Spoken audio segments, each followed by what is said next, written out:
Hi, Akron After School friends. So we are back to walking on the beach with Miss Myers. So you're going to listen to my video and then you're going to come over here and it says, let's see your pictures of the ocean. So what I want you to do is draw me a picture of the ocean. What you think. So you're going to hit it. You're going to hit this little link button here. You're going to go here, and if there's not a blank one open, so if you reach all the way down to the bottom and there's not a blank sheet open, go ahead and press this little plus button and it's going to open a brand new one. Alright, so let's go here. I'm going to show you how to insert your picture. So you're going to go to the little picture, you're going to hit camera.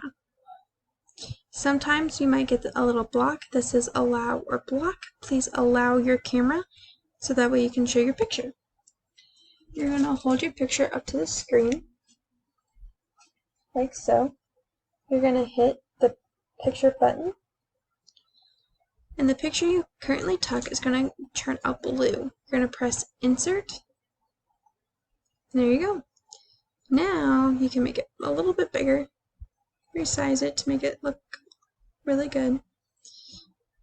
Get your text box.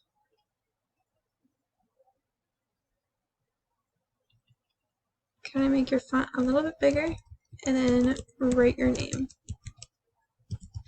So I added a picture of what I think the ocean looks like. So I have my water, I have a whale, I have some fish, I have a boat with a person on it, the sun setting, and some birds in the sky. So that's what I think. So go ahead and take a picture of your picture and put it in there. And remember to write your name so that way we know who did the awesome picture. Alright guys, I hope you have a lot of fun and I cannot wait to see your wonderful artwork. Have fun creating the ocean. Bye!